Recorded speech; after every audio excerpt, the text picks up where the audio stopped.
오늘의 사건 반장입니다. 압구정 롤스로이스 사건 운전자에게 마약류를 처방한 혐의를 받는 40대 의사가 구속됐습니다. 경찰 수사 과정에서는 마취 상태인 여성 환자들을 성폭행하고 불법 촬영한 정황도 추가로 드러났습니다. 초등학교 2학년 담임교사가 반 학생에게 수차례 폭행을 당했다는 제보가 들어왔습니다. 하지만 학교에서는 학생이 어리다는 이유로 경징계 처분을 내렸고, 이에 회의감을 느낀 교사는 교직을 그만둘 예정이라고 밝혔습니다. 전통시장에서 장난감 지폐로 물건을 산 뒤 거스름돈을 받아 챙긴 남성이 검찰에 넘겨졌습니다. 이 남성은 온라인에서 쉽게 구할 수 있는 장난감 지폐 5만 원권으로 범행을 저질렀는데 피해자들은 고령의 노점상들이었습니다. 뾰로로 안녕하십니까? 자, 드디어 내일입니다. 올해 마지막 사건 반장 방송. 자, 그리고 내일 31분의 우리 사반 가족 여러분들을 여기 스튜디오에 직접 모시고 진행하는 이른바 사반 가족 모임. 자, 내일 예고가 돼 있지만 우리 박지훈 변호사님이 조금 전까지만 해도 이 세트 뒤에서 막 노래 연습하고 계셨단 말이죠. 맞습니다. 예, 노래하고 있습니다. 자, 혹시 내일 불러주실 그 노래 공명 공개하실 수 있습니까? 공개할 수 없습니다. 역시. 예, 기대하셔도 좋습니다. 이야, 진짜. 네. 진짜 기대해도 되겠습니까? 기대하면 좋을 걸. 좋습니다. 네. 진짜 듣고 싶다, 빨리. 좋습니다. 진짜 빨리 시작하겠습니다. 예. 진실 추적자 사건 반장 시작합니다. 어제 이 영상 때문에 난리가 났죠. 크리스마스 당일 학교 학예회 도중 폭탄이 갑자기 콩 터지고 무장 괴한들에게 이 엄마가 납치되고 아이는 죽은 듯 보이고 서울에서 이런 일이 벌어졌다고 생각해보라 라는 자막이 나오면서 하마스 이 기습 공격을 당한 이스라엘의 처지를 웅변하던 주한 이스라엘 대사관에서 직접 제작했던 영상 말이죠. 이 공개되고 나서 여론 반발은 물론 우리 외교부까지 발끈하니까 하루 만에 영상을 확 내렸습니다. 국내 여론은 충분히 이스라엘을 이해하고 지지해 오고 있던 것 같은데 왜 구태여 이렇게 긁어부스럼을 만들었는지 솔직히 잘 이해가 안 가네요. 자, 오늘 출연자 소개 올리죠. 이자연 기자, 양지열 변호사, 오윤성 순천향대 교수, 박지훈 변호사, 그리고 김현숙 수어 선생님 나오셨습니다. 안녕하세요. 안녕하세요. 예. 부산 해운대구 중동 오션프라임 오피스텔 고깃집 손님들 자꾸 인도 위에다 주차할 거예요? 나 다 신고할 거야 하신 송창화님, 서울 지하철 7호선에 자리도 남아도는데 굳이 임산부 보호석에 앉은 그 아주머니 왜 그랬어 정말 하신 김혜경님. 자, 사진 보여주시죠. 강아지랑 산책 중에 눈으로 만든 강아지 고양이 작품을 발견했어요. 너무너무 감탄했는데 아니 돌아오는 길에 저걸 누가 저렇게 부숴놨어 진짜. 이렇게 해야만 속이 후련했냐 하신 수원의 김윤경님. 저희 엄마의 최애는 박지훈 변호사입니다. 손순희 여사님 건강하시라고 한 번만 말해주세요 하신 고경숙님. 자, 박 변호사님. 아이고 손순애 여사님 건강하세요. 자, 원샷 다시 한번. 원샷 다시 한번.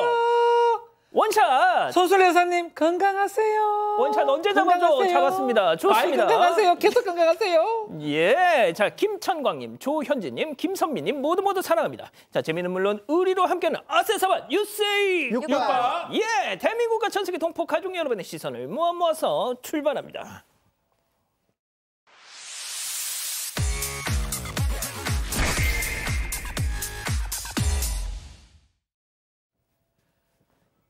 처음 달려보죠. 경찰은 문제없다는데 점점점입니다. 배우 이선균 씨 사망 소식 어제 전해드렸죠.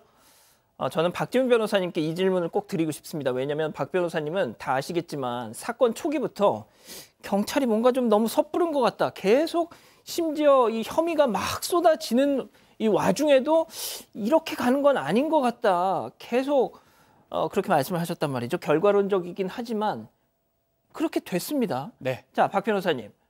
오늘 인천경찰청이 무슨 입장을 내놨다고요? 자, 마지막 세 번째 기자회견 모두들 기억을 하실 겁니다. 19시간 걸친 장시간 조사가 있었는데 그 당시 얘기를 이제 변호인의 얘기에 따르면 비공개를 좀 해달라고 요청을 했다라고 하는데 경찰이 받아주지 않았다고 해요. 특히 들어갈 때도 포토라인, 나오면서도 포토라인을 세웠다고 하는데 상당히 그게 심적으로 부담이 있었을 거라고 유추해석할 수 있는 부분이기도 한데 이제 문제는 당초 경찰이 비공개 요청하면 받아주겠다고 해서 그 요청을 했는데 나중에는 어렵다라고 했다는 점, 이런 부분이 좀 나중에 문제가 될 것 같고요. 다만 인천경찰청에서는 적법한 절차를 준수하면서 조사를 했고 인권 침해라든지 뭐 수사 상황 유출이라든지 이런 내용은 없었다라고 하는데, 그럼 어떻게 언론이 알게 됐으며 또 포토라인 왜 쓰게 됐으며, 이런 부분으로 앞으로도 계속 문제가 될 것 같습니다. 자, 그리고 제가 이거는 꼭 좀 짚고 가고 싶습니다. 유족이 유서 공개를 원치 않는다 했습니다. 경찰이 그렇게 발표를 했죠. 자, 근데 그럼에도 불구하고 TV조선 어제 단독까지 달아가지고 저렇게 그 유서의 내용 일부를 기어이 보도를 하더라고요. 굉장히 잘못된 보도 행태라고밖에 볼 수가 없죠. 사실 이 아내도 그렇고 소수다 대표도 그렇고 공개하지 말아달라고 그렇게 부탁을 했었습니다. 왜냐하면 직접적인 내용은 아내에게 남긴 내용인 겁니다. 그리고 이게 경찰에 이 유서를 보여줬던 이유는 아마 추측컨대 이 이성균 배우가 극단적인 선택을 했다라는 것이 법적으로도 확연히 확실히 돼야 앞으로 장례 절차나 이런 것들을 치를 수가 있으니까, 그래서 마지못해 유족들도 아마 보여줬을 텐데 그 내용을 전체 내용도 아니고 일부를 언론에 공개를 한 겁니다. 언론을 통해서. 그러면 이 망자의 뜻을 왜곡시킬 수도 있는 문제인 거고, 또 남아있는 유족들 입장에서 또 한 번의 상처가 될 수 있는 거거든요. 가뜩이나 슬픔에 잠겨있을 분들에게 절대로 해서 안 될 그런 일을 한 겁니다. 예, 알겠습니다. 다음 이어가죠. 심각한 민폐 불감증입니다. 사방 가족께서 제보해 주셨는데요. 버스에서 벌어진 황당한 사건 만나보시죠. 자리가 없나요? 아니 짐을 치워주셔야죠. 그거지. 많아도 여기 자리에 치워서 못 가요. 이거 치워주세요. 앉으라도 자리를 서서 못 가요. 앉으면 여기서 내리시면 돼요. 네?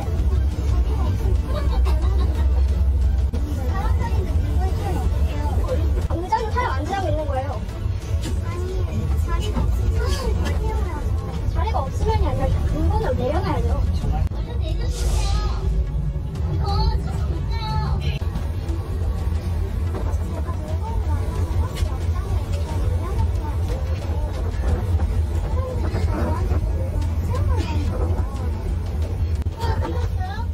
하고 있어요.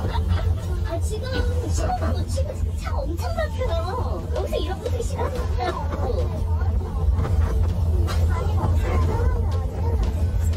항상 밀어주는 거야? 자, 사람 앉으라고 놔둔 의자에 짐을 놓고 민원 전화까지 걸고 있습니다. 저게 지난 토요일 오후 6시 20분 그 잠실광역환승센터에서 경기광역시로 경기 남양주로 향하는 광역버스 안입니다. 여기에서 20대 정도로 보이는 여성 승객 한 명이요. 자신의 옆자리에 짐을 놔두고는 치우라는데 치우질 않았던 겁니다. 이런 광역버스 같은 경우에는 입석이 아예 불가능합니다. 그래서 승객들이 버스 카드를 찍으면 이 자동으로 탑승객 수가 체크가 되어서요. 그 남은 자리 수가 하나씩 줄어드는 시스템입니다. 그렇게 만석이 돼서 이 버스 기사가 더 이상 승객도 안 받고 출발을 한 상황이었는데 이 여성이 옆자리에 짐을 실었기 때문에 자리가 하나가 부족했던 겁니다. 이 탄 사람들이 한 자리씩을 차지하고 앉으면 딱 맞는 상황이었거든요. 그래서 승객이랑 버스 기사가 짐 좀 치워달라 얘기를 했습니다. 그런데 이 여성 자리가 없으면 승객을 더 받지 않았어야 하는 거 아니냐라고 도리어 본인이 항의를 합니다. 주변 사람들이 아니 그럴 거면 당신이 카드를 2인으로 찍든가 이러시면 안 된다 이렇게 얘기를 했는데요. 이 제보자에 따르면 이 버스에 짐칸이 따로 있는 건 아니었지만 여성이 가지고 있던 짐이 뭐 안고 타지 못할 정도로 많은 것도 아니었다는 겁니다. 이 결국 자리에 앉지 못한 남성 승객 한 명이 생겼습니다. 서서 가지 못하니까 이 결국 30-40분을 그 문 앞에 있는 계단에 앉아서 이동했다고 합니다. 아, 교수님 어쩌면 좋습니까, 진짜. 글쎄요, 저분이 이제 하는 그 내용들을 우리가 옆에서 봤을 때 마치 그 벽을 보고 우리가 얘기하듯이 소위 얘기해서 말이 통하지 않는 그런 것을 우리가 볼 수 있는데, 그리고 이제 한마디로 하게 된다면 막무가내다. 자기가 어떤 행동을 한다 하더라도 뭐 자기는 뭐 떳떳하고 전혀 끓일 게 없다라고 이렇게 얘기를 하고 있단 말이죠. 저런 상황이 된다 하더라도 보통 사람들 같으면 사람들의 눈총이 있어서 좀 자기 행동을 자제를 하고 아 미안합니다라고 이렇게 드러내는 것이 그 가장 그 어떤 인간에 있어서 기본인데 어디다가 민을 넣는 건지는 모르겠으나 지금 사람들이 저한테 물건을 치우래요 뭐 이렇게 얘기를 갖다 하는 것으로 봐서는 민원을 내기만 내면은 그것이 만능이다라고 하는 생각을 가지고 있는 것 같습니다. 그래서 이제 사람과 일반 그 동물 간에 있어서의 차이는 다른 사람을 배려하고 다른 사람의 눈을 의식을 하는 것인데 그런 측면에서는 상당히 좀 문제가 있어 보이는군요. 그러니까 말이죠. 좋습니다. 다음 이어가죠. 왜 개인 물품을 여기에입니다. 자, 사방가족께서 제보해 주셨는데요. 사진으로 만나보시죠. 자, 이곳은 아파트 지하 주차장입니다. 자, 그런데 한쪽 구석에 커다란 차가 저렇게 주차되어 있는데요. 뒤로 가볼까요? 예, 사진 뒤로 가보시죠. 예. 야, 이 웬 타이어와 짐들이 그냥 잔뜩 저렇게 있습니다. 자, 그래서 말이죠. 개인 물건은 좀 치워주세요. 라고 또 어떤 분이 말씀을 하셨나 봐요. 그랬더니, 물건은 손끝 하나 건들지 않고 도리어 야, 이 하찮은 뭐 한다고 여기까지 기어 들어와서 쳐보고 있어. 이 쓰레기 같은 확 하면서 욕이 담긴 종이를 붙여놓은 겁니다. 돈 많이 벌어서 개인 창고 달린 아파트로 이사 가시면 되잖아. 응? 네, 최근 경기 고양시의 아파트 지하 주차장에서 벌어진 일입니다. 이 제보자가 이달 초에요. 평소에 주차하던 구역에 자리가 없어서 그날따라 다른 구역에 주차를 하려고 둘러보고 있었다고 합니다. 그런데 이 제보자가 평소에도 그 주차장에 쓰레기가 있으면 좀 치우는 편이라고 합니다. 그래서 간 김에 그 새로운 구역도 구석까지 좀 둘러보게 됐는데 장기 주차하는 걸로 보이는 저 차량 뒤에 타이어를 비롯해서 개인 물건들이 쌓여 있었던 거죠. 근데 저기가 좀 구석지고 막혀 있는 곳이기 때문에 겨울철에 불이라도 나면 큰일이잖아요. 그래서 제보자가 관리사무소 통해서 좀 치웠으면 좋겠다 얘기를 했다는 겁니다. 그리고 3주 정도 지났을 때 얼마 전에 또 우연찮게 저 차 옆에 주차를 하게 됐는데 그러면서 들여다보니까 타이어만 치우고 나머지 개인 물건 그대로였다는 겁니다. 그리고 심지어 보시는 것처럼 욕설 담긴 쪽지가 양쪽으로 붙어 있었다고 합니다. 박 변호사님, 네. 제발 모욕죄가 될 것 같다고 해주세요. 될 것 같지 않아요. 진짜? 죄송해요.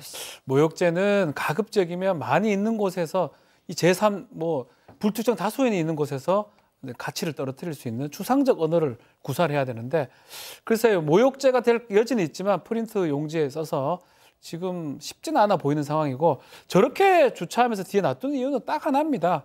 본인 개인적 주차 공간으로 지금 보이거든요. 그렇게 쓰려고 계속 다른 물건 놔두고 맞아요. 이렇게 보이는 것 같아요. 사실은 상당히 이기적인 행동이죠. 그렇지만 저것을 무슨 범죄라고 하기에는 좀 애매합니다. 또 그리고 저것을 만약에 치우거나 만약에 파손해버리면 오히려 치운 사람, 파손한 사람한테 재물 손괴라든지 다른 법적 문제가 생길 수 여지가 있기 때문에 이도 저도 할 수 없는 상황인데 이 같이 사는 사회이고 공용 면적이라면 배려하는 어떤 이런 것들이 필요한데 이거는 법이 아닙니다. 법의 얘기가 아니고 도덕의 얘기고 배려의 얘기인데 절대로 저렇게 해서는 안 되는데요. 아쉬운 측면이 있는 것 같습니다. 그러니까요. 알겠습니다. 자, 다음 이어가죠. 후진하던 트럭이 퍽입니다. 사방가족께서 제보해 주셨는데요. 바로 앞에서 뺑소니로 의심되는 상황을 목격하셨다는 겁니다. 만나보시죠. 자, 저 트럭, 앞쪽에 트럭 우측 골목으로 이제 턴을 합니다. 자, 트럭 지나가니까 두 여성이 건널목을 지나가고 있는데요. 자, 그런데 트럭이 갑자기 후진을 하면서 여성이 콱 하고 저렇게 도로에 넘어졌습니다. 자, 트럭 운전사 나와야죠. 어디가? 왜 안 나와? 자, 그냥 윙 하고 내리지도 않고 그냥 출발을 해버렸어요. 네, 그렇습니다. 지금 목격하신 이 사건은 지난 26일 가평에서 있었던 일입니다. 26일 가평이라고 꼭 힘주어 말씀을 드린 이유가 있는데요. 이게 뒤따르던 차량 운전자분이 제보를 해주신 건데 보신 것처럼 골목으로 우회전했던 차가 갑자기 후진을 해서 횡단보도 건널목을 건너고 있는 여성을 들이받은 겁니다. 그리고 보신 것처럼 고통스러워하면서 일어나지는 못하고 있는데 그냥 휙 가버린 거예요. 이 영상을 제보해 주신 분이 혹시라도 이거 뺑소니 같은데 이 넘어지셔서 부상을 입으신 분 만약에 저 차를 못 찾으셨다면 자신이 가지고 있으니까 연락을 달라는 취지에서 이 영상을 제보를 주신 겁니다. 경기도 가평시에서 26일 오후에 일어난 사건입니다. 그렇군요. 자, 만약 주변에서 이 상황을 목격하셨거나 저 화물차 아시면은 꼭 좀 연락 부탁드립니다. 자, 다음 이어가죠. 손님인 척 쓱입니다. 이번에도 사방가족께서 제보해 주셨는데요. 영상 만나보시죠. 자, 진열된 옷을 구경하는 저 여성. 옷걸이에서 옷을 빼더니 뭐 하려고? 자, 지금 쑥 뺀 것 같아요, 지금. 그러더니 어머 이거 자, 지금 손을 옮겨 두고 뭔가 좀 집어 넣는 것 같아요, 지금. 어허, 이런. 자, 그러면서 어머 이거 이쁘다 하면 쓸데없이 막 다른 거 막 옷 뒤적뒤적거리죠.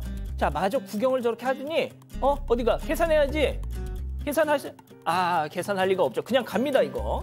네, 맞습니다. 지난 22일 오후고요. 경기 안양시에 있는 한 백화점 안에 있는 의류 매장에서 발생한 절도 사건입니다. 이 여성이 옷을 구경하는 척 하더니 가방에 옷을 넣고 그대로 도주를 했습니다. 한 20분쯤 지났을 때 옷걸이에 옷이 안 걸려 있는 걸 업주가 보고 CCTV를 확인해서 절도 사실을 알았다고 합니다. 바로 경찰에 신고를 했는데요. 일단 저 여성은 40, 50대 정도로 보였습니다. 훔쳐간 옷은 35,000원 상당. 그런데 저 여성이 그 매장에 들어오자마자 바로 저 옷으로 돌진했기 때문에 아마도 계획한 것이 아닌가 추측하고 있는 상황이라고 합니다. 이 제보자는 먹튀나 절도 사건들 사건반장에서 보면서요. 백화점 안에도 옷도둑이 있다. 알리고 싶은 마음에 제보 주셨다고 했습니다. 매장이 너무 커가지고 도둑이 그렇게 많다는 겁니다. 예, 오죽하셨으면 저희한테 제보를 주셨겠어요? 좋습니다. 자, 마지막 사연으로 가보죠. 아내는 배려가 부족해요. 사방가족께서 집단 지성의 판단을 받아보고 싶으시답니다. 네, 그 아내가 바로 뒤이어 올라올 자신을 위해서 엘리베이터를 1층으로 미리 보내달라고 했는데 이런 아내의 행동이 좀 민폐인 것 같다. 이렇게 보고 있는 남편의 사연입니다. 이 사연자 부부는 이번에 아파트로 이사를 하게 됐습니다. 그 인테리어 공사 마무리되는 날 그 집도 확인할 겸 인테리어 사장님한테 선물도 드릴 겸 새 집에 가기로 했는데 그 아내가 사장님 드릴 케이크를 사서 아파트로 바로 오기로 했고요. 사연자는 새 집으로 먼저 곧장 출발했습니다. 그래서 그 집에서 만나기로 한 상황입니다. 그런데 사연자가 아파트 도착하자마자 아내가 전화를 했습니다. 오빠 1층이지? 나도 곧 도착하는데 일단 먼저 올라가 있어. 그리고 우리 층 내리면서 엘리베이터 1층 눌러서 바로 내려보내줘. 나 탈 수 있게. 라고 얘기를 한 거죠. 그런데 남편인 사연자 입장은 다른 사람들이 그 사이에 엘리베이터 잡을 수도 있지 않냐, 탈 수도 있지 않냐, 이기적이다, 안 된다, 거절을 했다는 겁니다. 하지만 아내는 이게 뭐가 이기적이냐, 많이들 그렇게 한다라고 맞섰다고 하는데 그러면서 아내가 어차피 내가 바로 뒤이어서 올라갈 거지 않냐. 그리고 당신이 언제부터 남을 그렇게 배려했다고 하냐. 이런 말까지 하는 바람에 부부싸움으로 번졌다고 했습니다. 이 누구 말이 맞는 건지 듣고 싶다면서 사연 보내주셨습니다. 그렇군요. 자, 기다리셨던 부처 핸즈업 타임 유튜브 JTBC 뉴스 채널과 사건반장 독립 채널에서 9천여 분의 우리 가족 여러분 함께 하고 계신데요. 채팅창에 OX로 함께 참여해 보시죠. 먼저 아내입니다. 어머머머머머 진짜 남편은 남의 편이라더니 오빠, 지열 오빠 너 벌써 권태기 왔니? 마누라 방송에 내가 민폐녀라고 하면 좋아. 오빠 올라가고 나도 바로 도착하니까 1층으로 엘베 좀 내려보내라는 게 도대체 어디가 이기적이고 민폐인 거야. 1층 내려오는 동안 잘 봐봐. 필요한 사람들은 각 층에서 그때그때 잡고 내려오겠지? 오빠 바보야, 동그라미. 야, 좋습니다. 자, 다음 사연자 남편이에요. 야, 이자연, 너 이기적인 데다가 머리도 안 좋구나. 자, 오빠가 하는 말 잘 들어. 여기 25층이지? 내가 1층으로 내려보내지? 그런데 20층 사는 입주민이 엘베를 타려고 그래. 자, 만약 엘베가 25층에 있었으면 금방 탈 수 있었어. 그런데 너 한 사람 때문에 1층으로 갔다가 다시 25층으로 갔다가 다시 20층으로 간다 치면 도대체 얼마를 더 기다려야 하냐고. 아유, 진짜 바보 X. 자, 박 변호사님. 자, 이거를 우리가 왜 좀 대답을 해줘야 될지 조금 의문이긴 한데. 예, 뭐 그렇긴 합니다. 자, 그렇지만 뭐 다 해결해 드려야죠. 두 분이 싸우셨대요. 해결해 드려야 됩니다. 맞아. 저는 사실은 이거 싸울 일이 아닌 것 같아요. 그렇게 하더라도 엘리베이터가 당신들보다 더 똑똑합니다. 알아서 중간에서 작동이 되거든요. 예컨대 중간에 누가 누른다 그러면 제가 알기로는 1층으로 한다 하더라도 만약에 예컨대 25층이면 중간에 23층, 20 누르고 다 같이 내려갈 수도 있고. 그러니까 저는 사실은 인간들보다 기계가 훨씬 좀 나은 상황인데 왜 이런 싸움을 하는지 모르겠고 아내가 바로만 올 수 있다면 눌러주는 거 큰 문제 없다는 생각이 들어요. 바로 왔던 것 같거든요. 바로 뒤이어 왔으면 눌러줘요 그냥. 뭐 싸울 일입니까? 자, 교수님. 저도 이제 별별 거를 다 사연에 올린다라는 생각이 오늘은 제가 들고요. 이게 뭐 부부끼리 이거 가지고 싸울 거냐? 참 싸울 것도 없다라는 생각이 듭니다. 저는 만약에 이 남편이 주장하는 민폐가 될 수 있는 소지는 어떤 게 있냐면요. 예를 들어서 이게 뭐 25층이 될지 12층이 될지 모르겠지만 1층 내가 좀 있으면 가니까 아예 1층을 누르고 있어라. 그러면 이건 민폐예요. 1층을 누르고 있는 거예요. 그러면 진짜 위로 내려와야 되는 이런 사람들이 꼼짝 못 하잖아요. 예. 근데 이제 그게 아니라 올라가서 뭐 25층 올라갔다고 치면 1층을 갖다 눌러달라고 하면 진짜 내려오다가 20층에서 내려가는 사람은 거기 딱딱 서요. 이렇게 누르면. 그래서 그렇게 하는 얘기를 들으면 이 남편 같은 경우는 먼저 올라가지 마시고 아예 1층에서 기다렸다가 아내랑 같이 올라가든지. 왜 그러냐면 아내가 이런 얘기 하지 않습니까? 당신이 언제부터 남을 배려한다고. 그럼 혹시 평소에 남편이 그런 모습을 보인 것은 아닐까? 이거 결코 싸울 문제도 아니고 여기에다가 제보할 만한 문제도 아닌 것 같은 느낌이 드네요. 되게 사소한 것 같지만요. 양 변호사님, 채팅창 무지하게 뜨겁습니다. 지금. 그래서 저는 아내분이 정말 뭐랄까 사회의식이 없으신 분이구나라고 비판을 드리고 싶습니다. 물론 여기서 이기적이라나 민폐 같은 표현까지 쓴 거는 좀 지나쳤다고 생각하지만 1층에 그렇게 보내줘서 아주 잠깐 본인은 짧은 시간에 편할지 모르지만 그 편한 거는 아까 뭐 박 변호사 말을 빌자면 바로 오자마자 누를 정도의 상황이었다면 본인이 가서 눌러도 큰 차이가 안 난다는 얘기예요. 다만 그렇게 1층에 내려갔다가 중간에 다른 분이 또 올리면 올라갔다 또 내려와야 되는 거거든요. 뭐하러 그런 일을 반복을 시켜요. 이 엘리베이터는요. 공용 공간입니다. 그러니까 저 아파트에 사시게 되는 사시고는 모든 분들이 같이 쓰는 거예요. 그걸 왜 전용 자기 엘리베이터처럼 쓰려고 하는 거죠? 저는 남편이 말씀이 좀 강해서 지금 화가 났을지 모르지만 지극히 필요한 부분을 지적했다고 봅니다. 예의 없는 거예요. 자, 이 기자, 우리 가족 여러분들은요? 네, 정말 많은 의견 주시고 계신데요. 일단 은정님, 꼭 저렇게 내려보낸 사람들 있어요. 짜증납니다. 이런 의견 주셨고요. 프라이빗님, 그럼 그 위층에서 부르는 사람은 더 한참 기다려야 하는 문제가 있잖아요. 하셨습니다. 하지만 김두더지님, 이 정도는 민폐 아닌 것 같은데요. 다른 사람들 뭐 더 기다리는지 어쩐지 알지도 잘 못할 텐데. 화이트베어님, 엘리베이터 오랫동안 잡아두는 것도 아닌데 이게 왜 민폐입니까? 이런 의견 주셨습니다. 그렇군요. 알겠습니다. 자, 사건반장 제보 메일과 카카오톡 사건반장 제보 채널에서는 우리 가족 여러분들의 많은 사연, 이런 사연, 그리고 제보 기다리고 있습니다. 자, 인천의 김혜라님께서 급하게 조금 전에 저희한테 연락을 주셔서 헌혈을 지금 요청하고 계십니다. 친정아버님이 중환자실에 계시는데 혈소판 수치가 급격히 하락해서 수혈이 급하다시는 거죠. 혈소판 지정 헌혈이 필요합니다. 혈액형은 AB+형, AB+형. 자, 인천 나은병원에 계신다고 합니다. 자, 다시 한번요. 혈소판 지정 헌혈이 필요한데 혈액형은 AB+형, AB+형. 인천 나은병원 지금 연락처가 나가고 있는데요. 현재 병원에도 가족, 지인들 중에도 맞는 사람이 없어서 아주 위급한 상황이라고 합니다. 꼭 좀 부탁드리죠. 우린 또 한 번 기대합니다. 더 새로워진 리조트 도시에서 당신이 꿈꾸던 상상이 평범한 일상이 되길. 대한민국 리조트 도시 시즌2 왕길역 로얄파크시티 푸르지오. 우리는 또 한 번 기대합니다. 모두가 기다리고 기대했던 자연과 감성을 담은 특별한 도시 DK 아시아가 만들어갑니다. 대한민국 리조트 특별시 왕길역 로얄파크시티.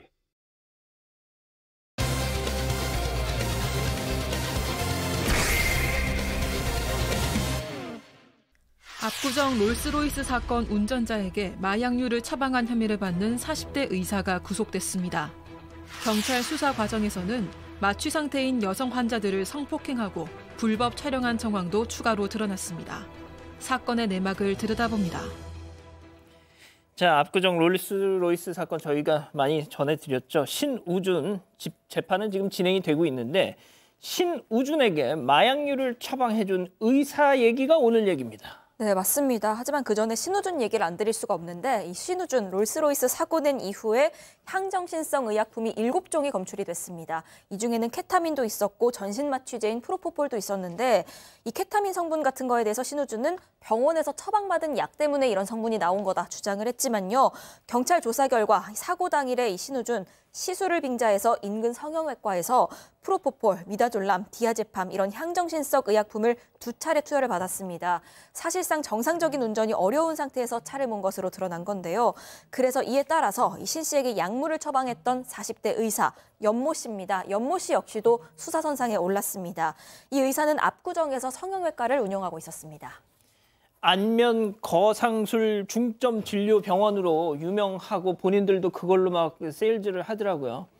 자, 이 신우준이 피해자를 들이받고 운전석에 앉아서 휴대전화만 만지작거리다가 사고 현장을 이탈했었잖아요. 그게 바로 이 연모 의사와도 관련이 있었죠? 그렇죠. 신우준이 사고 처리를 하지 않고 휴대전화만 만지고 뭔가 사고 그 건물 잔해들만 했던 게 이제 포착이 됐는데 그 이후에 한 6분 후에 자리를 떠납니다. 사고 처리를 하지 않고.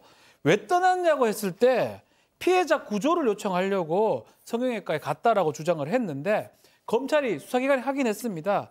이 신우준이가 간 거는 뭐냐면 병원, 연모 의사죠. 약물 투약에서 관련해서 말을 좀 맞추려고 갔던 것으로 현장을 떠난 것으로 파악하고 있고 더 나아가서 약물 처방 그 진료 기록도 허위로 기재를 했고 나중에 사건이 알려지니까 두 사람이 짜고 무단으로 삭제한 것도 나중에 파악이 됐습니다. 자, 이 염 씨가 뭐 숨긴 게 없는지 경찰이 휴대전화 포렌식을 진행했는데 역시나 충격적인 무언가가 나옵니다. 첫 번째 사건 체크포인트 짚어보죠. 환자가 잠든 사이에 대체 뭘 한 걸까요? 직접 들어보시죠. 그 마취된 상태인 거는 이제 사진에서 보여요. 이렇게 눈 감고 있으니까 이 옷이 벗겨진 상태에서 뭐부터 이렇게 아래쪽에서 이렇게 찍으면은 뭐 가슴, 얼굴 일부 이런 식으로 보이게 찍었거나 아니면 이렇게 뭐 다리를 이렇게 M자 모양으로 이렇게 벌려놓은 좀 그 치욕스러운 자세로 찍혀 있거나 시술 자체가 뭐 그런 이런 데랑 관련 있는 게 아니라 보통 뭐 얼굴 시술 받으시는 분들이라서 부가 나올 이유는 전혀 없는 거죠. 하여튼 이런 인간들 때문에 지금 수술실에 CCTV 달자는 얘기가 계속 나오는 겁니다. 법안이 지금 이제 만들어질 겁니다. 근데 이거 정말 충격적입니다. 이 의사라는 사람이 지난해 1월부터 올해 10월까지예요. 그러니까 사건 때문에 휴대전화를 사용하지 못하게 된 거의 2년 가까운 시간 동안 반복했던 게 이 환자로 온 피해자들을 수십 장의 불법 촬영을 하거나 아니면 심지어 성폭행까지 한 겁니다. 이 환자들을 다 이 마취제를 투여받아서 의식이 없었던 상황이었고요. 이거 얼굴 전문, 아까 얘기했죠. 앵커가 얼굴 전문하는 곳이기 때문에 이게 다른 신체 부위가 노출될 이유가 전혀 없는 겁니다. 그런 짓들을 계속해서 반복을 했었고 이 피해를 입은 여성들 본인이 그런 일을 겪었다는 것조차도 모르고 있었다고 합니다. 경찰에서 우연히 이거를 발견을 해서 이 병원 기록하고 일일이 대조해가면서 한 사람 한 사람 알리고 있는데 지금까지 확인된 사람만 10명이 넘습니다. 자, 경찰의 연락을 받고 뒤늦게 피해 사실을 알게 된 피해자들, 여성들 큰 충격에 빠졌습니다. 피해자의 말도 들어보시죠.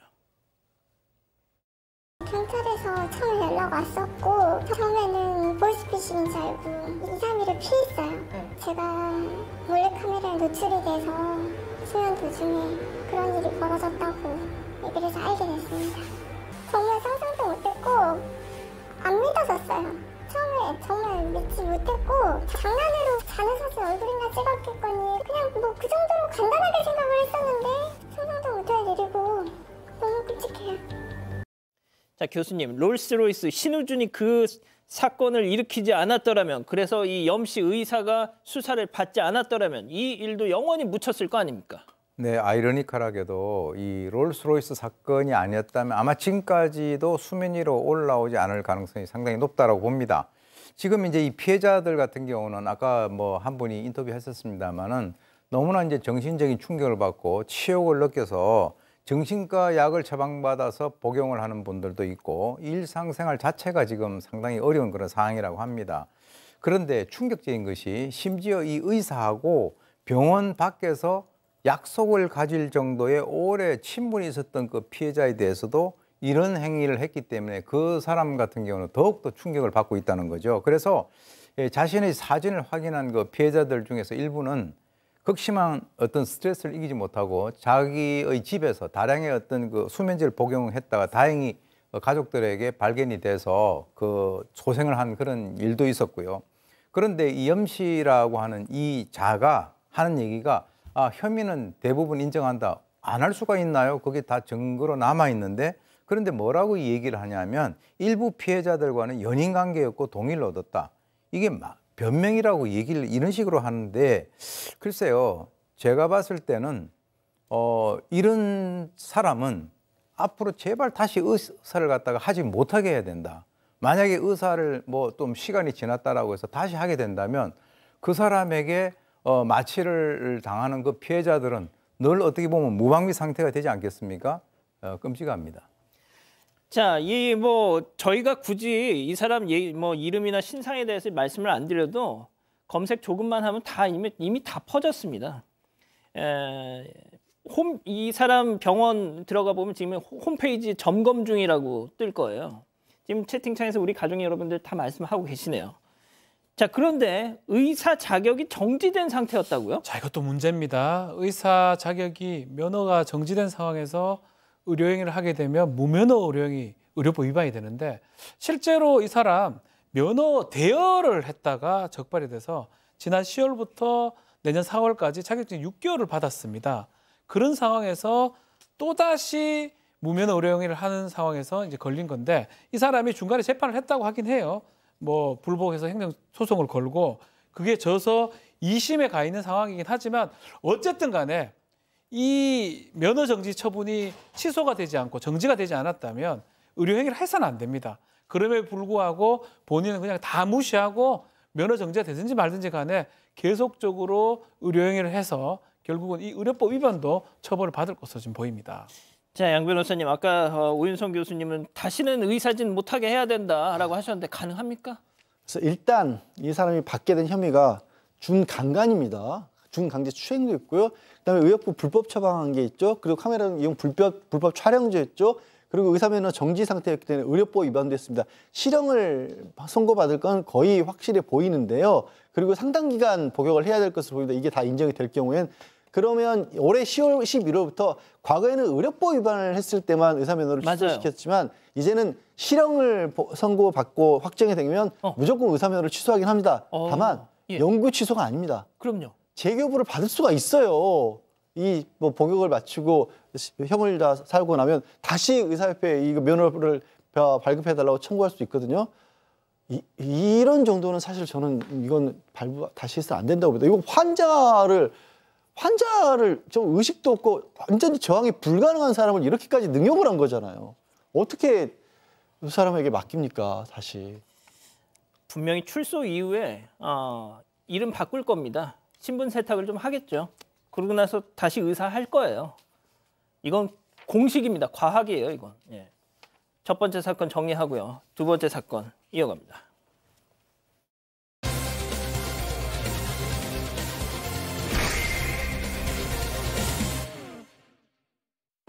새학년이 시작된 3월, 초등학교 2학년 교실 안에는 선생님과 학생들 간의 설렘으로 가득 찼는데요. 하지만 교실 안의 분위기가 한순간에 깨져버렸습니다.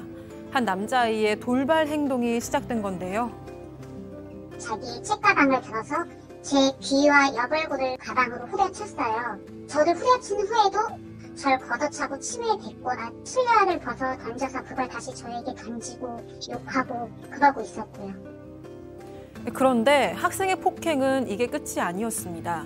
교사에 따르면 이후 더 충격적인 상황이 벌어진 건데요. 대체 교실 안에서는 무슨 일이 벌어졌던 걸까요?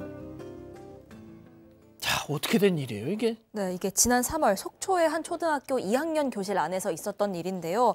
이 4교시 수업 도중에 한 남자아이가 색연필을 집어들더니 이걸로 책상을 마구 내리치기 시작을 합니다. 그래서 교사가 다가가서 말렸습니다. 말렸는데 그러니까 아이는 이번엔 책상을 엎으려고 합니다. 이것도 교사가 말리면서 그 책상을 붙들고 있었습니다. 그랬더니 그 틈을 타서 아이가 자신의 책가방을 집어들었고요. 이 책가방으로 교사의 옆얼굴과 귀를 내리쳤습니다. 이뿐만이 아니었습니다. 교사를 발로 걷어차기도 했고요. 자신의 실내화를 벗어서 던지고 교사 얼굴에 침을 뱉고 또 욕설까지 하면서 괴성을 질렀다고 합니다. 자, 어제는 초등학교 5학년 선생이 초등생을 쇠 방망이로 피멍이 들게 때렸다는 소식을 전해드렸는데 오늘은 완전 또 반대입니다. 자, 아이가 소리를 지르던 게 어찌나 컸든지 교무실까지 다 들렸다는데 교장 선생님이 이 뭔 일이야 하면서 막 달려왔답니다. 교실로. 자, 교장 선생님 반응 어땠을까요? 아이를 나무랐을까요? 체크포인트 짚어보죠. 햄버거 사줄까? 자, 선생님을 폭행한 아이한테 교장 선생님이 햄버거 사줄까? 했다는 건데요. 어떤 상황이었던 건지 제보자 교사의 얘기 직접 들어보시죠. 아이의 목청이 워낙 큰 데다가 가까운 곳에서 발생한 사건이니까 교장, 교감 선생님께서 찾아오셨어요. 아이도 소리를 지르고 있고 저도 충격을 받은 상태에서 지금 밥을 먹지 않았더니 아이고 밥을 못 먹어서 어떻게 너 햄버거 사줄까? 하시더라고요. 분명히 제가 피해 상황이었어요. 그런데 일단 아이가 굶었다는 거에 다들 아동학대가 너무 무서웠던 거죠. 아이의 분노에 어쩔 줄 몰라하는 관리자를 보면서 아, 교권위를 열어도 내 편은 아니겠구나. 내가 혹시나 교권위를 열어달라고 하면 오히려 일 키우는 교사로 낙인이 찍힐 수도 있겠구나. 자, 양 변호사님, 애가 저렇게 난동을 부렸으면 뭐 진짜 어제 그 교사처럼 뭐 막 애를 막 이렇게 때리라는 게 아니라 야, 너 선생님한테 뭐 하는 짓이니? 그렇죠. 아니 뭐 한마디 정도 할 수 있잖아요. 그런 얘기가 전혀 없었던 겁니다. 물론 이건 이제 피해를 입은 교사분의 주장이라는 거를 전제로 말씀을 드리면 이 초등학생이 잠깐 그런 게 아니었던 거예요. 4교시 시기가 끝날 무렵에 난동을 시작해서 점심시간 내내 난동을 부렸던 겁니다. 그러니까 이 선생님하고 이 학생 둘 다 점심을 못 먹은 거죠. 그래요. 그 상황은 이해가 갑니다. 그런데 문제는 교장이 쫓아와서 아이에게만 물어봤다는 거예요. 밥 못 먹어서 어떡하냐. 햄버거라도 사줄까? 이렇게 얘기를 했고 그래요. 다시 한번 또 양보해서 일단 진정을 시켜야 되니까 그렇게 얘기를 했더라도 네네네. 그러면 피해를 입은 선생님에 대해서도 이게 돌봄이 있어야 될 거 그렇죠. 아닙니까? 아무 조치도 취해주지 않았다라고 하는데 저희가 사실은 서희씨도 그렇고 이 교내 교권과 관련해서 문제가 제기될 때마다 저도 빠짐없이 얘기했던 게 교장, 교관 같은 관리자분들의 역할이 중요하다고 맞아요. 얘기했거든요. 이 교장 선생님은 그냥 문제가 커지는 걸 혹시 피하려 했던 거 아닌가 싶은 겁니다. 왜? 그러니까 아이만 신경을 썼었고 그리고 몇 달 있다 은퇴하셨답니다 또. 아이고야. 저희가 이 제보자 선생님의 이 주장을 증명할 수 있는, 입증할 수 있는 사진 다 갖고 있습니다. 자, 하지만 그걸 방송에서 공개하지 않기로 했어요. 일단 사파로만 저렇게 표현을 했는데 자, 황당한 일은 끝이 아닙니다. 초등학교 2학년이면 아직은 많이 어린 나이죠. 하지만 잘못을 했다면 부모의 존재, 선생님이 어떻게 하질 못하면 부모의 존재는 있지 않습니까? 당연히 부모랑 연락을 하고요. 여기도 마찬가지입니다. 직후에 부모하고 통화를 했는데 이 부분도 상당히 좀 황당하고 당황스러운 부분이 있습니다. 특히 이 죄송하긴 한데 믿고 학교에 맡겨뒀는데 이런 일이 나니까 부모가 힘들다고 하면서 어떤 얘기를 했냐면 유치원 때는 아무런 일이 없었다. 혹시 선생님 아이 잘 잡지 못해서 아이한테 만만하게 보인 거 아니냐라고 주장을 했다고 합니다. 학부모가. 또 이 아이가 얼마 안 가서 4월에 또 교실에서 난동을 부리고 그때는 학부모가 또 소환을 당했었는데요. 그때는 뭐 교장도 있었다고 교감생 앞에서 이제는 학부모가 전문 기관에 아이 상담을 약속하고 돌아갔다고 합니다. 아니 유치원 때는 이런 일이 없었는데 아이한테 만만히 보이셨던 거 아니에요? 당신이 선생처럼 행동을 안 하니까 우리 애가 그런 거 아니야? 뭐 이 말이잖아요, 교수님. 그러니까 이제 부모의 태도를 보게 되면 자식의 행동을 우리가 이해를 할 수가 있어요. 그러니까 이제 저 상황에서 뭐 어떻게 됐건 간에 자관 뭐 초등학교 2학년짜리가 저런 행동을 갖다 학교에서 한다라고 하면 저거는 문제가 학교에 있는 게 아니라 바로 가정에 있고 부모에 있는 거예요. 그런데 부모가 저렇게 만만하게 보여서 그런 거 아니냐 이런 얘기를 하는 걸 보면 저게 뭔가 원인이 확실히 가정에 있다라고 하는 것이 이제 증명이 된 것 같은데 실제로 이분 같은 경우는 고통을 계속 호소를 했는데 그 교감이라든가 또는 이 상담 선생님들이 아니 애가 금방 바뀌겠느냐 좀 기다려라 걔도 뭐 나름 노력하더라 이런 얘기를 했다는 거죠.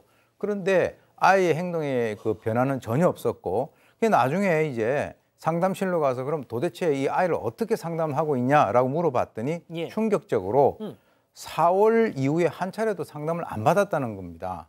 그러니까 무슨 말이냐면 그냥 말로만 그런 립 서비스만 하고 거기에 대한 조치를 학교 차원에서는 전혀 하지 않았다라고 하는데 이런 행동하는 아이들이 점차적으로 지금 그 뭐 초등학교 때 뭐 고학년이 아니라 저학년에서부터 지금 이제 그 많이 그 발견이 되고 있는데 그 여러 가지 어떤 문제가 있겠죠. 그래서 아까 같은 경우도 너 햄버거 먹을래라고 했던 그 교장 선생님 같은 경우도 그리고 난 뒤에 퇴임하셨잖아요. 그러니까 자기가 교장으로 있는 동안에 이게 바깥으로 문제가 되지 않고 그냥 폭탄 돌리기 같이 다음 후임자한테 넘기고 하는 이 과정에서 이 선생님들이 엄청나게 고통을 당하고 있는 것인데 상식이 통하지 않는 사회, 즉 뭐 어저께 나왔던 그 교사라든가 오늘 나온 이 초등생이라든가 또 이 부모 또는 뭐 교장, 교감 이 모든 관리자들이 적어도 한 가지 어떤 방향성이 설정이 돼야 됩니다. 상식이 통하는 사회. 자, 만약에 여기 이 정도까지였으면 선생님은 제보를 안 하셨을 거예요. 한 가지 사건이 또 벌어집니다. 또 선생님을 때렸습니다. 자, 이제 이게 문제입니다. 이거는 지난 11월 30일에 있었던 일입니다. 이 수학 시간이었는데 공부 시간이었는데 문제를 아이한테 풀으라고 했는데 문제를 풀지 않고 아이가 계속 이렇게 연필로 계속 수학 교과서를 이렇게 소용돌이 동그라미 이렇게 쳤던 것 같아요. 낙서 이렇게.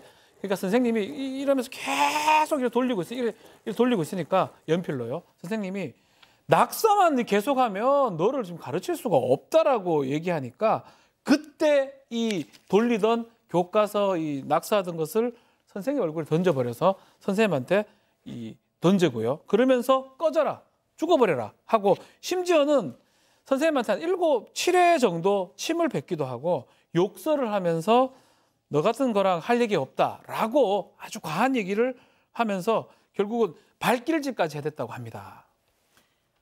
선생님은 더 이상 참지 않았습니다. 네, 다만 뭐 교사에 따르면 이 2차 사건 이후에는 이 아이의 엄마가 학교에 찾아와서 진심으로 사과를 하긴 했다고 했습니다. 하지만 아이는 사과가 없었고요. 결국 이 교사가 교권보호위원회를 개최해달라 이렇게 요청을 했습니다. 이 제보자인 교사의 요구는 강제 전학시켜달라라는 거였습니다. 하지만 교권위의 결과는 이에 미치진 못했습니다. 이 아이에게 출석 정지 7일 그리고 특별교육 2시간 처분만 내려진 겁니다.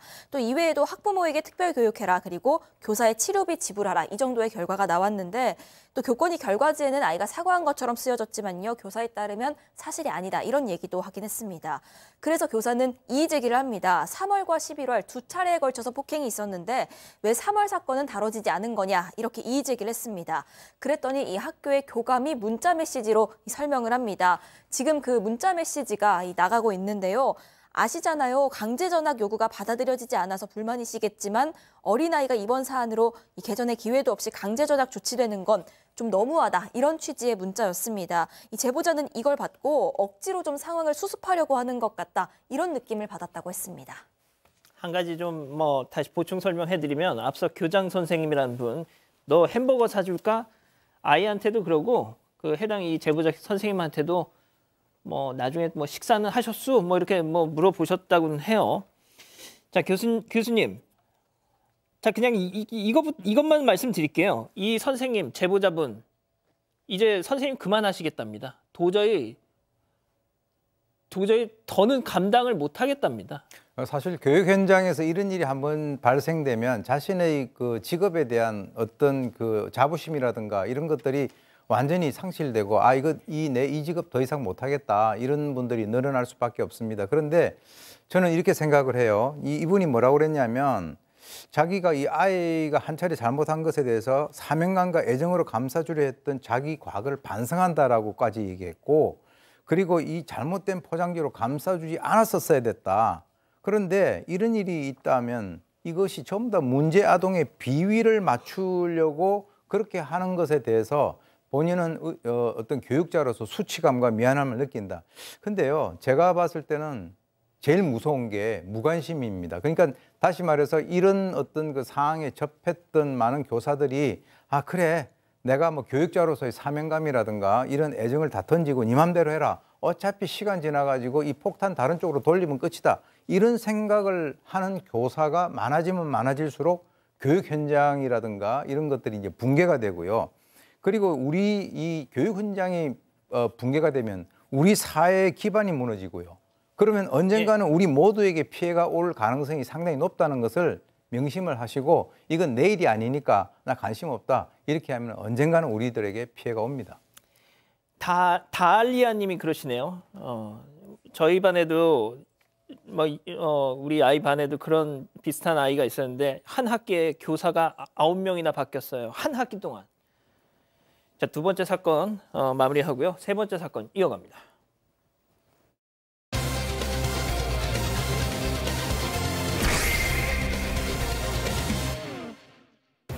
전통시장에서 장난감 지폐로 물건을 산 뒤 거스름돈을 받아챙긴 남성이 검찰에 넘겨졌습니다.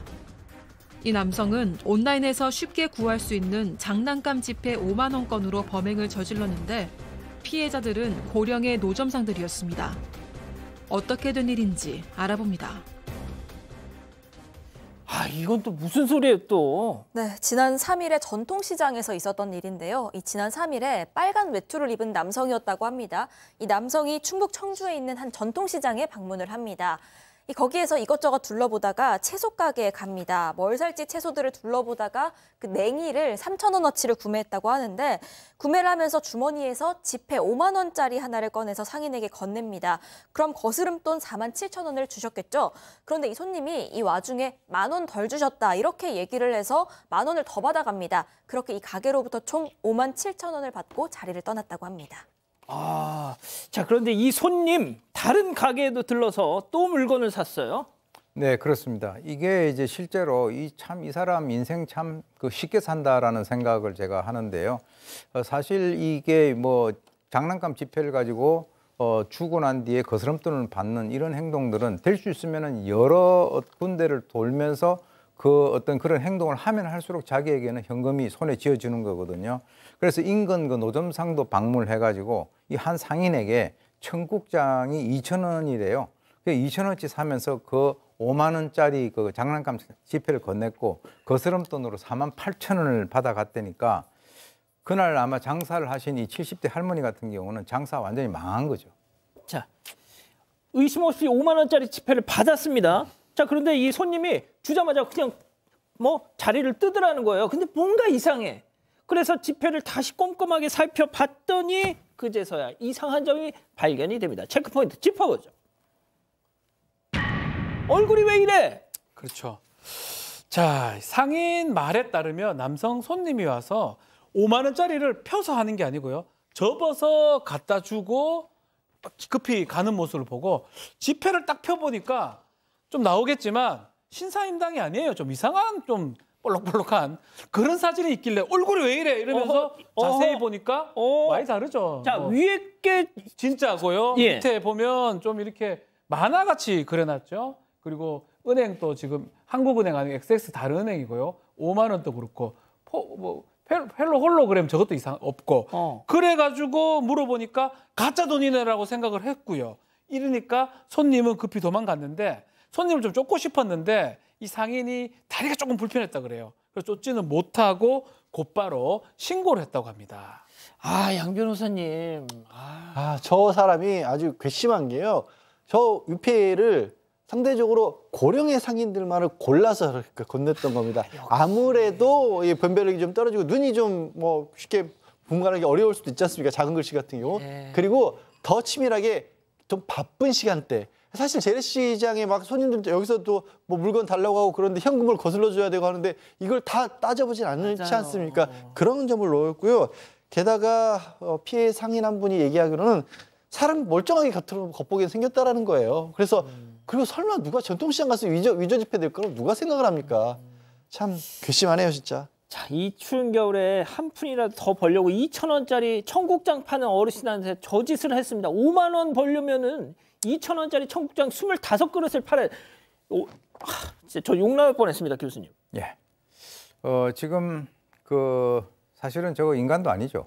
제가 아까도 말씀드렸지만. 그래서 실제 아까 아직에 5만 원짜리 그 가짜 돈을 받고 실제로 집 돈을 갖다 줬잖아요. 그러니까 실제로 저 3, 4만 원의 거스름돈은 이분들이 하루 종일 그 추운 데 앉아가지고 버는 그 수입의 전부일 수 있다는 거죠. 그래서 경찰이 아마 더욱더 괘씸하게 생각해서 또 추적을 한 것 같은데요. 사건 발생 2주가 지난 16일에 대전에서 이 용의자 30대 박모 씨를 검거했습니다. 그런데 왜 그랬어? 그러니까 생활비가 부족해서 이 같은 짓을 저질렀다. 그렇게 진술을 했다는 거고요.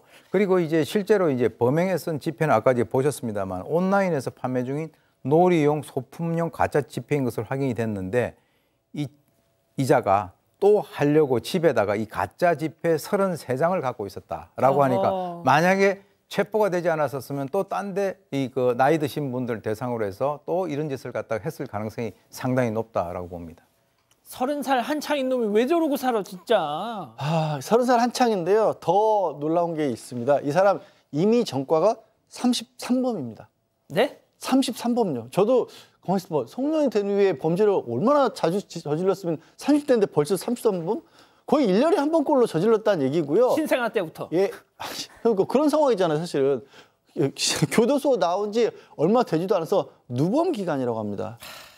그런 사기, 사기 미수의 절도까지 이 적용을 해서 구속 송치가 됐고 저렇게 유죄지폐만 이용한 게 아니라 이 시장 근처 상가에서 휴대전화 액세서리까지도 훔친 것도 또 추가 수사에서 밝혀졌다고 해요. 그냥 생활비가 부족했던 게 아니라 생활을 저렇게 해왔던 거예요. 박 변호사님. 예. 다른 말씀 마시고요. 욕 한마디 해주십시오. 그리고 마무리하죠. 욕할 수는 없고요. 그래 좀 살지 말았으면 좋겠어요. 그러고 금방 걸릴 일이잖아요. 그 순간을 어떻게 하려고 했는데 가장 약자 또 가장 그 어르신들 대상으로 했던 부분 정말 그렇게 해서는 안 되겠다 생각이 들고 조금 더 유심히 좀 살펴봐서 이런 피해 막아야 될 것 같습니다. 가짜 돈 찾을 수 있습니다. 지금 남윤호님께서 박지훈 변호사님 제발 욕 좀 해주세요 하셨습니다. 욕. 아우. 네. 예, 욕. 자, 세 번째 사건 이렇게 정리하고요. 사건 연구소 이어갑니다.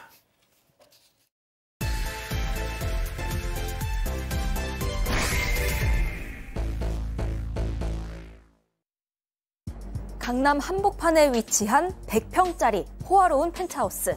시티뷰가 펼쳐진 이 집에서 어느 밤 파티가 열렸습니다. 좋은 차를 타고 줄줄이 도착하는 사람들. 돈을 꽤나 벌었다는 사업가부터 유명 연예인, 고위공직자까지 이 참석자의 면면들이 아주 화려합니다. 이들을 맞이한 주최자는 아름다운 중년의 한 여성. 수천억대 자산가라는 집주인은 미모와 말솜씨로 참석자들을 사로잡고요. 파티 분위기는 한껏 달아오릅니다. 오늘 사건 연구소는 펜트하우스 여주인의 치명적 유혹을 파헤쳐봅니다. 아, 인간의 욕망의 이 결집체 펜트하우스. 드라마 제목도 있었잖아요. 펜트하우스. 자, 거기 살면서 고위공직자, 사업가, 심지어 연예인들과 파티를 열었다는 이 의문의 여성 시작을 해보죠. 네, 이 사건 지난 2012년으로 거슬러 올라갑니다. 미모의 중년 자산가이자 펜트하우스의 집주인은요. 51세 51살 여성 하모 씨였습니다. 이 말 그대로 고위공직자 사교계에서 묻 남성들의 시선을 한 몸에 받는 유명 인사였다. 이렇게 설명이 됐는데 굉장히 외모도 빼어났고요. 말솜씨도 유창해서 그걸 토대로 해서 넓은 인맥을 쌓아가던 인물이었다고 합니다.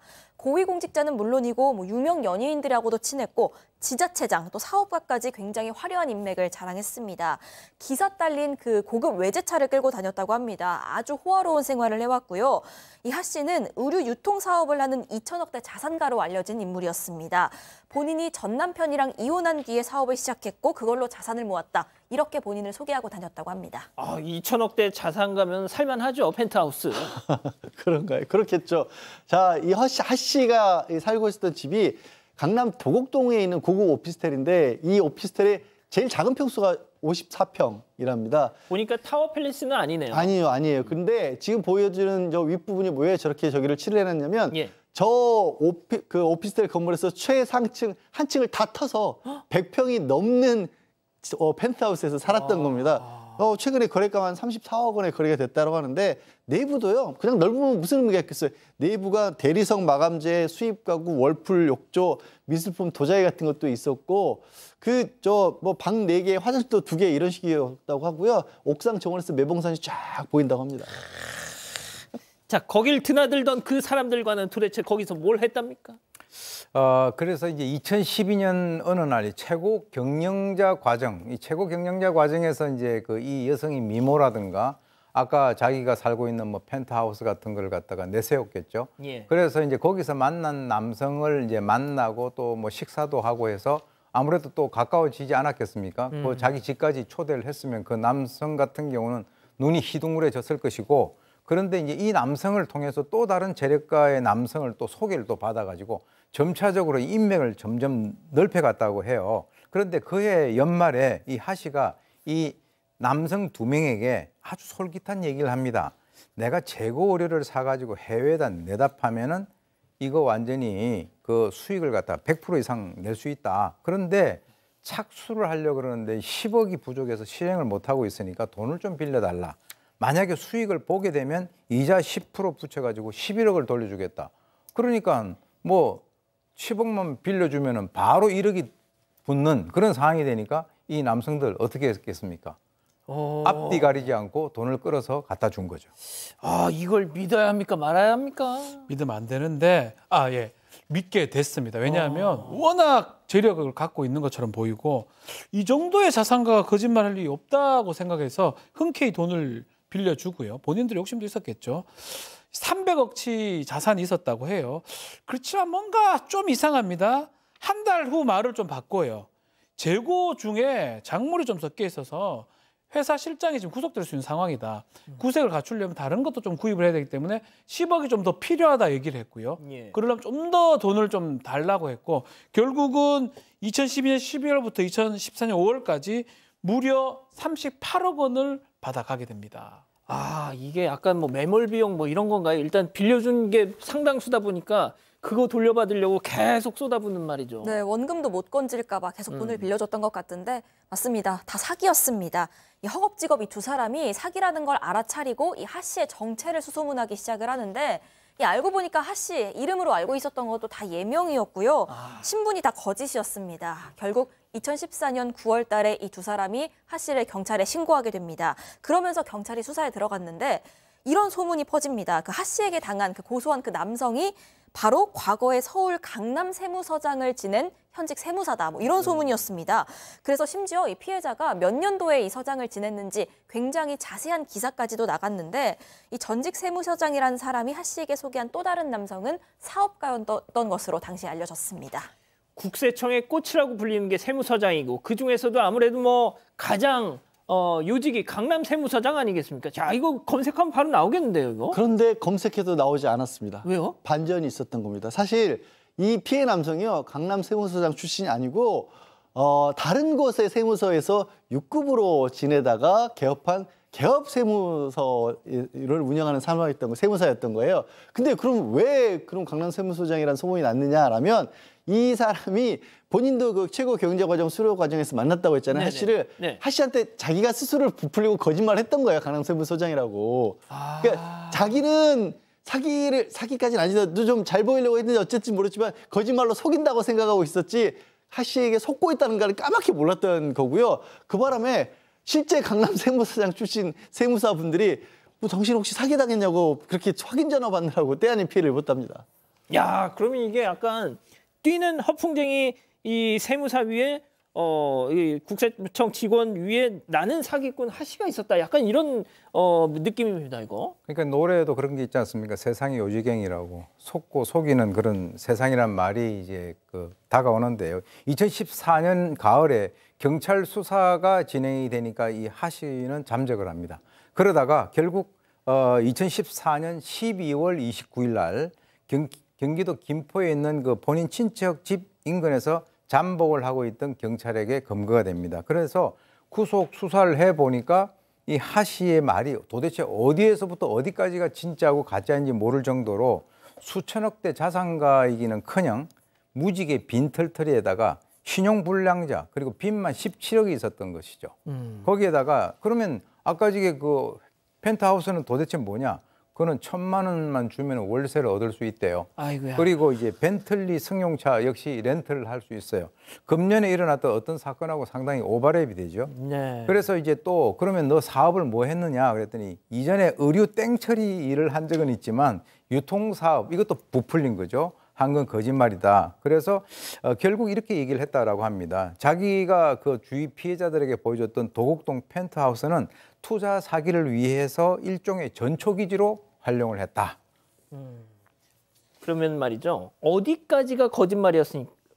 그러니까 진실인 건 있었습니까? 이름도 가명 뭐 모든 게 거짓인데 충격적인 거짓말이 좀 있습니다.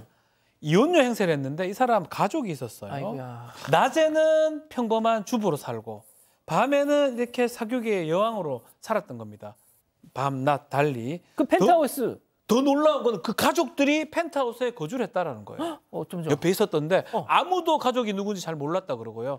경비원의 얘기에 따르면 보안을 철저히 했다라고 얘기를 합니다. 또 이전에 사기 행각을 벌려서 수백 가지 된 적이 있는데 그때는 뭐 합의를 해서 무마가 됐는데 이 세무사한테도 피해 세무사한테도 1억 주겠다라고 합의 제안을 했다고 합니다. 아니 그러면 그 한 지붕 아래서 워낙 이 집이 넓다 보니까 가족들 저기 있는 동안에 여기서 이렇게 뭐 이랬던 거예요, 그럼? 글쎄요, 뭐 숨어 있었을까요? 아무튼 파티 참석자들 가운데서 가족 본 사람은 없었다고 합니다. 야. 그런데 경찰은 그 알려지지 않았던 피해자가 더 있을 수도 있다 이렇게 보고 수사를 하긴 했습니다. 왜냐하면 허 씨 주변에 이 피해자 2명만 있었던 게 아니라 뭐 지자체장들도 있었고요. 고위 관료들도 있었고 유명 연예인들도 있었기 때문입니다. 그리고 실제로 하 씨의 지인이 증언한 바에 따르면 이들 중에 일부는 하 씨와 실제로 교제를 하기도 했고 또 일부는 하 씨에게 굉장히 끈질기게 구애를 하기도 했다는 겁니다. 그럼에도 불구하고 피해 남성 대다수가 딱히 적극적으로 대응을 하지 않았습니다. 아마도 사회적 명예가 좀 실추될 걸 우려해서 본인이 고소를 안 했거나 피해액 일부만 하 씨로부터 돌려받고 합의를 했기 때문일 것으로 보이는데요. 실제로 이 수사 과정에서 하 씨가 1년 동안 만난 남성만 4명, 이 남성이랑 교제하기도 하고요. 또 다른 남성이랑은 동거하기도 하고 아이고야. 또 다른 남성이랑은 결혼식도 올렸고요. 아이고야. 어떤 남성과는 상견례를 하기도 했다. 이런 아이고. 사실이 밝혀지기도 했습니다. 자, 제가 교수님께 마무리 질문 드릴게요. 피해자는 2명, 피해액은 38억입니다. 과연 어떤 판결이 내려졌을까요? 사기 혐의로 받은 재판에서 징역 6년형에 처해졌습니다. 사실 38억 원의 피해에 비해서 작죠. 이 재판부에서 심지어 하 씨가 뭐라고 그랬냐면 나 이거 사기 친 게 아니고 지금 그 강남세무서장이라고 알려졌던 남성에게 내연관계의 대가로서 받은 것이다. 이렇게 주장을 했는데 아까 이 기자 얘기한 거 들었죠. 재판부가 봤더니 아니 그 1년 동안에 결혼식에 동거에 상견례 그게 어떻게 내연관계라고 말할 수가 있느냐 받아들여지지 않았고 실제 이 피해자들 짐작하시겠지만 재산 대부분을 잃었어요. 그렇기 때문에 뭐 좀 어떻게 보면 형을 감량하거나 참고해주지 참작해주지 않았다라고 했는데 그것 치고는 또 낮은 형량이 내려졌네요. 자, 6년형. 그러니까 2015년에 6년이면 벌써 출소를 했겠네요. 자, 교수님, 이게 그렇습니다. 이런 상류층 상대 범죄가 예전에 대도 조세영 같은 경우도 물방울 다이아 훔친 피해를 당한 사람들이 다 나 그런 거 없어, 피해 없어 막 이렇게 막 오히려 손사래를 치고 그랬지 않습니까?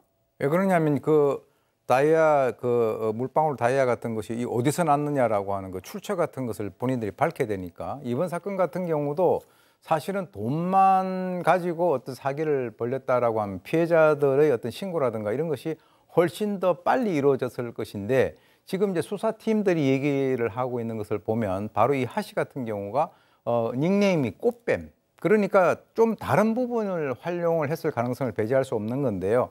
그러니까 이 남성들 같은 경우는 뭐 어떤 성적인 이런 관계 때문에 본인들이 자기의 어떤 그 피해 사실에 대해서 빨리 신고를 할 수 없어서 그렇게 된 것 같은데 특히 남성들 같은 경우 인생 살면서 허랑허랑하게 긴장 풀고 살면 말년에 돈 날리고 망신살 뻗친다라고 하는 것에 대해서 명심을 할 필요가 있을 것 같습니다. 예, 이 하 씨 지금 사건 반장 보면서 왜 저렇게 그냥 다 지난 일 가지고 저렇게 그냥 독하게 얘기를 하셔 막 이러고 있을지도 모르겠습니다. 자, 사건 연구소 이렇게 정리하고요. 글로벌 픽 이어갑니다.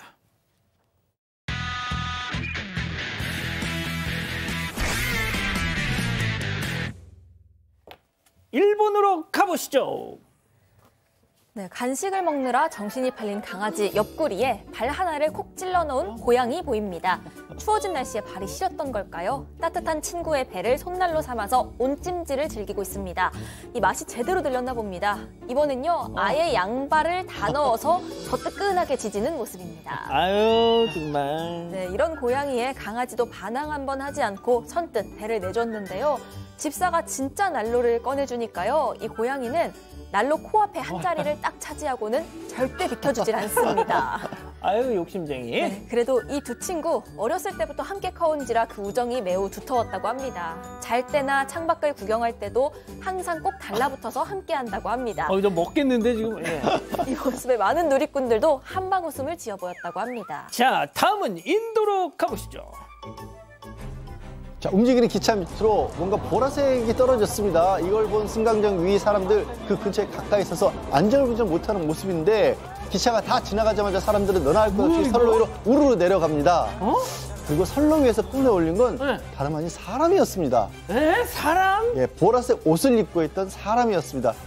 그리고 어린아이까지 보이죠? 아이도 하나가 아니라 둘을 데리고 있었다고 합니다. 그러니까 지나가는 기차 바로 아래서 아이 엄마가 두 아이를 꼭 껴안은 채 웅크리고 있었던 겁니다. 어떻게 저게 가능해요? 글쎄요, 저게 출근 시간이나 사람들로 북적이는 승강장에서 아이 둘 데리고 기차에 오르려다가 승강장 틈으로 빠져버린 겁니다. 기차는 이 사실을 알지를 못했고 천천히 움직이기 시작한 거죠. 이 상황에서도 아이 엄마 정말 집착하게 아이들을 품에 꼭 안고 최대한 몸을 숙였고요. 세상에. 그 좁은 틈 사이에서 30초를 버틴 끝에 아이들은 상처 없이 구조됐다고 합니다. 와. 아이 엄마도 무사했고요. 이 와중에 황당한 건 아이 아빠는 또 기차에 먼저 타서 이걸 몰랐다고 합니다. 다행히 사고를 인지하고는 기차에서 뛰어내려 역까지 와서 가족도 챙겼다고 합니다. 역시 엄마. 다음은 미국으로 가보시죠. 주차를 마친 한 남성 트렁크를 열어 짐을 챙기려 합니다. 그런데 갑자기 수상한 남성이 달려듭니다. 그리고 차주를 마구 공격하는데요. 차주는 결국 바닥에 내동댕이 쳐주고 맙니다. 사투를 벌이는 동안 차 반대편에서는 또 다른 남성이 차량을 뒤지고 있었고 집 안까지 침입합니다. 도둑 잡어! 네, 한 가족을 노린 강도들이었습니다. 갑작스러운 소란에 가족들은 혼비백산이 됐는데 영상을 보시죠. They took your purse? Yeah. Call 911. I'm gonna follow them. I'm following them. Oh, there was a robbery right here. All the gold is gone.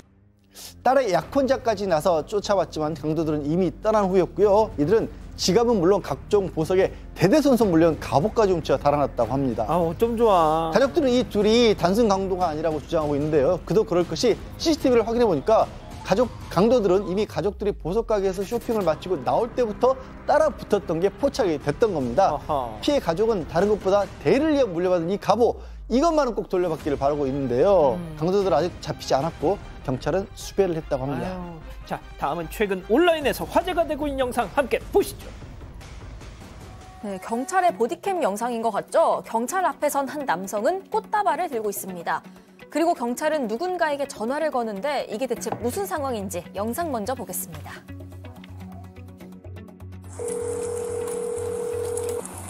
Hello? Hey, is this Emery? Yes, this is she. Hey, it's Officer Leach with Campus Police at Florida Southern. Oh, God. Hey, Okay, what's up? police officer from downtown found Craig's wallet, and you're listed as like an emergency contact for him. I tried to. My goodness. Yeah, I tried to. Thank you. Yeah, you can give it to me. That's fine. That's perfect, bro. That was perfect, dude. This, yeah, I know. She has no idea. I'm excited. I'm excited. 네, 전화가 끝나자 꽃을 든 남성은 경찰과 하이파이브까지 하고요. 활짝 웃으면서 굉장히 설레하는 것 같죠? 자, 이 남성 바로 경찰과 합동해서 프로포즈를 하려던 중입니다. 경찰이 남자친구의 지갑을 주었다는 핑계로 여성을 불러서 서프라이즈를 준비했던 겁니다. 우리나라였으면 욕먹습니다. 일단 여기서는 여성을 만난 경찰, 모른 척하면서 차분히 지갑부터 건네주는데요. 그리고 이 여성이 떠나려고 한 순간 경찰차에서 그 남성이 짜잔 하고 내립니다.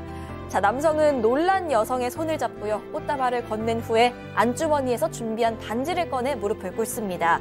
이에 여성도 활짝 웃으면서요. 예스라고 화답했다고 합니다. 프로포즈를 도운 경찰도 박수를 치면서 축하를 했고요. 이들을 도울 수 있어서 기뻤다고 전했습니다. 자, 박 변호사님. 공무집행 방해죄입니다. 저희 우리나라로 보면. 예.